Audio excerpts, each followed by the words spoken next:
Karine Ferry, de son vrai nom, Karine Jalabert Gourcuff, née le 25 avril 1982 à Suresnes, Hauts-de-Seine, France, est l'une des plus célèbres présentatrices de télévision et mannequin françaises.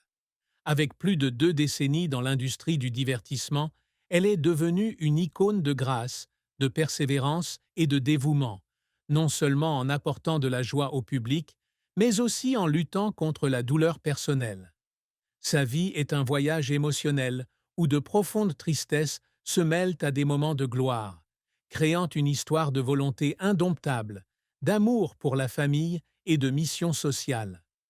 La plus grande tristesse dans la vie de Karine Ferry a été la perte de son premier petit ami, le chanteur Grégory Lemarchal, décédé en 2007 des suites de la mucoviscidose. Karine et Grégory se sont rencontrés en 2005, alors qu'ils étaient tous deux de jeunes visages de l'industrie du divertissement française. Grégory, le gagnant de la 4e saison de Star Academy, a rapidement conquis le cœur de Karine par son talent, sa sincérité et son optimisme, malgré la terrible maladie dont il était atteint. Leur histoire d'amour, que le public a comparée à un conte de fées, a apporté à Karine ses années les plus heureuses, mais s'est également terminée en tragédie. Elle a dit un jour qu'au moment où elle a reçu la nouvelle de la mort de Grégory, elle a eu l'impression que son monde entier s'était effondré. Elle était assise seule dans son appartement parisien, serrant contre elle ses souvenirs, un pull qu'il portait et une lettre manuscrite qu'il lui avait écrite, et pleurait de manière incontrôlable. La douleur n'est pas seulement la perte d'un être cher, mais aussi le sentiment d'impuissance lorsque l'on voit la personne que l'on aime le plus souffrir d'une maladie incurable. Pendant des années, sa voix tremblait encore à chaque fois qu'elle mentionnait Grégory, et elle avouait que cette tristesse avait laissé une cicatrice permanente sur son cœur. Cette tristesse a été aggravée par la pression des médias et du public. En tant que célébrité, Karine ne pouvait pas garder sa douleur privée. Les tabloïds ont constamment exploité son histoire d'amour avec Grégory, des moments heureux jusqu'à sa mort, la faisant se sentir exposée au monde entier. Un jour, un article a suggéré qu'elle utilisait sa douleur pour attirer l'attention, ce qui l'a fait pleurer par sentiment d'injustice. Elle a un jour partagé qu'il y avait des nuits où elle s'asseyait seule et lisait des commentaires négatifs sur les réseaux sociaux, se demandant pourquoi elle devait endurer des jugements simplement parce qu'elle aimait quelqu'un. Mais c'est son amour pour Grégory et son engagement auprès de l'association Grégory Lemarchal, un organisme luttant contre la fibrose kystique, qui l'ont aidé à transformer sa tristesse en motivation pour continuer à vivre et à contribuer. La carrière de Karine Ferry a été un long voyage, avec des sommets brillants et de profondes vallées d'échecs, où elle a versé beaucoup de sueur, de larmes et de dévouement. Née dans une famille de la classe moyenne, avec un père français et une mère portugaise, Karine grandit à Rueil-Malmaison avec son frère David, de 6 ans son aîné. Après avoir obtenu son diplôme d'études secondaires et étudié la littérature moderne à l'université, elle a commencé sa carrière de mannequin à la fin des années 1990. En 1999, à 17 ans, elle est élue Miss Hauts-de-Seine et devient la première dauphine de Miss Monde France 2000, un tremplin vers sa gloire. Cependant, le chemin vers la gloire n'est pas facile. Au cours de ses premières années en tant que mannequin, elle a dû faire face à une concurrence féroce et à des préjugés selon lesquels elle n'était qu'un joli visage sans profondeur. Elle a dit un jour qu'il y avait eu des castings où elle avait été catégoriquement rejetée par les producteurs parce qu'ils pensaient qu'elle manquait d'expérience. Ces moments la faisaient pleurer, non pas à cause du rejet, mais à cause du sentiment d'impuissance lorsque sa passion était mise en doute. 2004 marque un grand tournant lorsque Karine participe à la 2e saison de Bachelor, le gentleman célibataire, la version française de The Bachelor, sur M6. Bien qu'elle n'ait pas réussi à gagner le cœur de l'homme célibataire, Steven, elle a laissé une forte impression sur le public avec son charme et sa sincérité. Après l'émission, elle reçoit une invitation pour animer en direct avec les colocataires sur M6 avec Alex Fighter, lui ouvrant la porte à une carrière télévisuelle. La même année, elle rejoint l'équipe de C'est pas trop tôt, anime une chronique glamour et lifestyle et devient présentatrice météo sur M6 jusqu'en 2008. Ses opportunités l'aident à s'imposer, non sans difficulté. Elle a dit un jour qu'à ses débuts à la télévision, elle craignait souvent d'oublier son texte ou de ne pas être suffisamment confiante devant la caméra. Un jour, après une séance de tournage infructueuse, elle a quitté le plateau et a pleuré dans sa voiture, se demandant si elle était vraiment faite pour ce travail. Tout au long des années 2000, Karine continue de développer sa carrière avec des émissions telles que 100 choses interdites aux moins de 30 ans sur Fun TV, le hit TF6 sur TF6 et Star 6 Music sur M6. Elle anime également des émissions telles que La route en direct et Club sur M6, où elle démontre ses talents d'improvisation et son style d'animation accessible.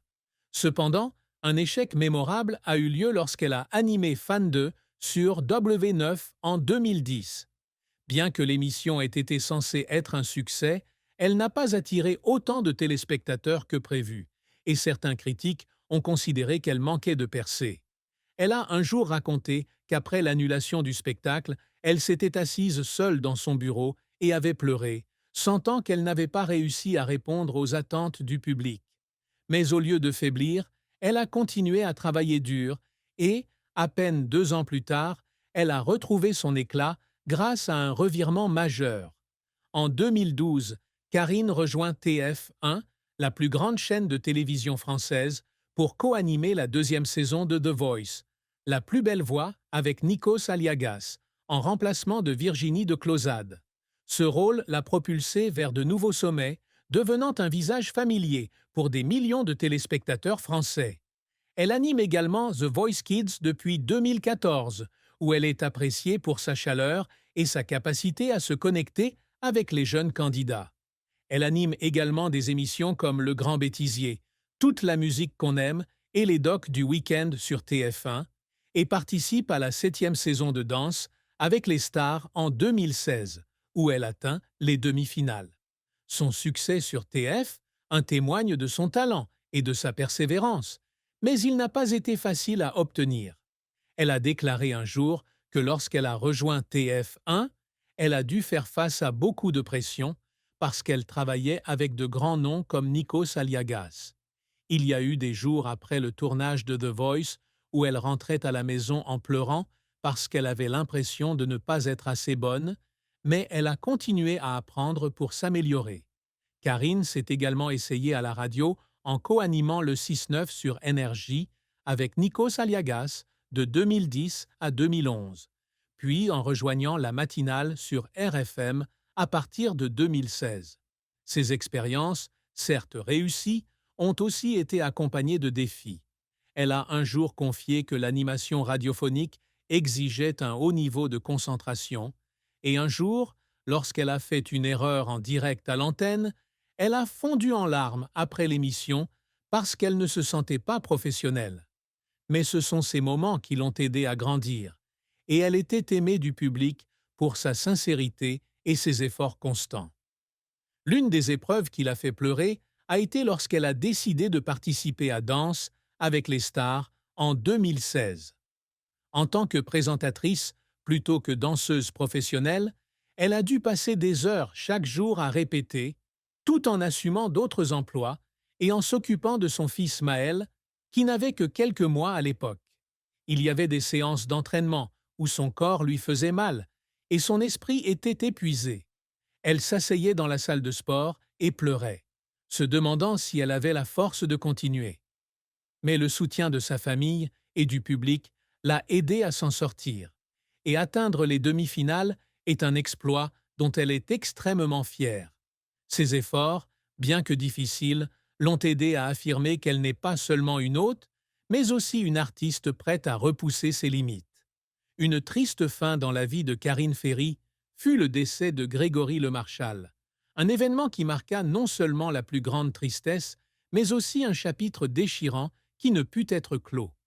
Grégory est décédé le 30 avril 2007, quelques mois seulement après avoir fêté leurs 2 ans de vie commune.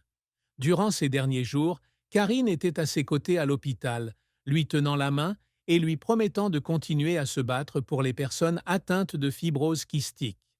Elle a dit un jour qu'au moment où Grégory fermait les yeux, elle avait l'impression qu'une partie d'elle-même avait disparu à jamais. Après les funérailles, elle est retournée à son appartement et a vécu dans un état de vide, incapable de manger ou de parler pendant des jours. Elle serra dans ses bras la guitare que Grégory lui avait jouée et pleura jusqu'à s'endormir, sentant que son rêve d'un avenir ensemble avait été brisé. Cette triste fin n'est pas seulement une perte personnelle, mais aussi un rappel de la fragilité de la vie. Karine fait des cauchemars récurrents où elle se retrouve debout près du lit d'hôpital de Grégory, mais incapable de faire quoi que ce soit pour le sauver. Elle a un jour partagé que pendant de nombreuses années, elle s'est sentie coupable d'avoir survécu, alors que Grégory